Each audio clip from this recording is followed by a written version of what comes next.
Is Blue Protocol just Tales of Online? Not really, but kind of. Last month at Summer Game Fest, I got a chance to preview Blue Protocol, one of Amazon's latest publishing forays into the MMO space. I got about 40 minutes of hands-on time, which was enough to see the opening few scenes and do a 6-person dungeon with a boss at the end. Here are some of my thoughts.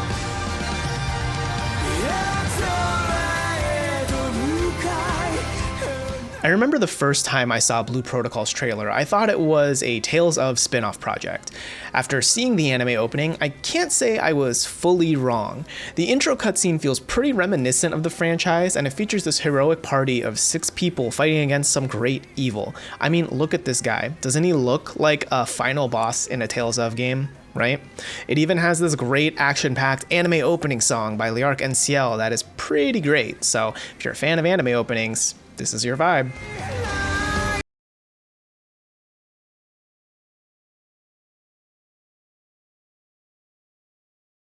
Tales of series though, this is an MMO, so instead of playing as those characters in the cutscene, you make your own person. The character customization is fairly robust with lots of options to create your shonen hero or heroine of your dreams, so if you already have an OC, get ready to go wild because they're going to come to life in this beautiful, graphically detailed world. In the world of Blue Protocol, you can summon a mount to get around quickly, and you can fast travel around to major waypoints as you explore. We didn't get much time to see the overworld map and really dig into it, but it was pretty easy to scrub through the menus to get to where we were directed to go, so it should be easy to get around. I spent most of my time outside of towns, exploring the wilderness or dungeons, where I fought all sorts of enemies. The combat system doesn't include auto attacks like old school MMOs. Think more like a Korean MMO, right? Where every click equates to a swing of your sword or whatever weird weapon you're using, because this is a weird sci-fi fantasy-ish kind of world. Along the bottom of the screen are hotkeyed abilities, though it's pretty limited in how many you can equip. You've got 4 main ones that are on kind of short cooldowns, and then an ultimate ability that's on a really long cooldown. And there are also 2 of these things called echo abilities that summon spirits, and they have various effects. Like one that a lot of people were using in my time with it, summon this giant spirit boar that would charge forward and do some damage. And the other one, I couldn't quite figure out exactly what it was doing, but it added some sort of passive effect to my character. This is a more action-oriented game. It's not like World of Warcraft or Final Fantasy where you're queuing up spells in between auto attacks. If you're familiar with something like Black Desert Online, you'll feel right at home here. And much like Genshin Impact, Blue Protocol will be free to play. In combat, this game is pretty flashy. Each ability produces this big animation that really shines thanks to the anime aesthetic, and the class I played, called the Foe Breaker, has this ability where they leap into the sky and slam down their hammer gun thing, and that always felt really satisfying because you just kind of shoot up all of these rocks, you know, when you're destroying the earth underneath you, so it's pretty fun to use against enemies. For the most part, I found myself weaving these abilities between basic combo strings, finding the optimal time to use them while managing my cooldowns. When it came to bosses, it became all about staggering them or stunning them, all while dodging their big AoE attacks. You know, it's classic video game stuff. If you see a big red circle, get out of it, right? When they're vulnerable, that's when you pull out all the big abilities to do as much damage as you can.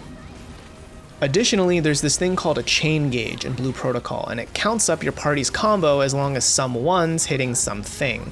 This wasn't as useful in kind of your typical mob encounters where everyone's kind of, you know, split up and there's a lot of multiple enemies to focus on, but when there's one boss, when there's one enemy to focus all of your fire on, that's when you can rack up a really high chain gauge, and the higher that number goes, the higher everyone's damage multiplier goes, which, you know, for the most part is a pretty good thing.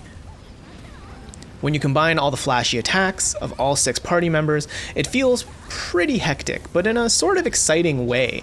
So much is happening, especially when enemies are also throwing out their own attacks, but it kind of feels like a season finale of like Demon Slayer or something, you know? It's like this big action set piece where everyone's coming together to throw out all of their big attacks, and it feels pretty cool.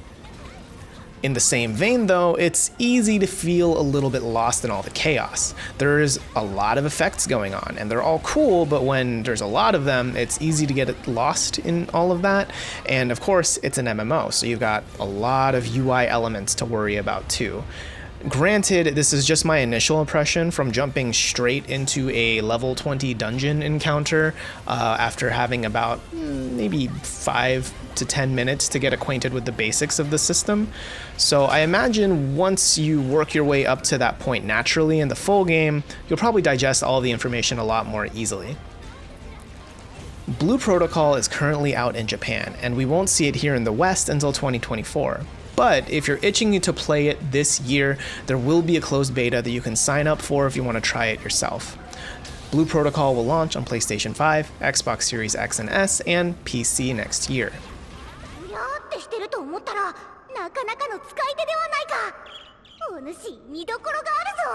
Who wants chowder? Thanks for watching this video. We hope you enjoyed it and you learned something about Blue Protocol today. If you're really excited for this game, sound off in the comments down below. Let us know what class you're most excited to check out in this game. If you want more from us, like news, features, reviews, or weekly podcasts, or our new low poly video series, check out TechRaptor.net or the rest of our YouTube channel.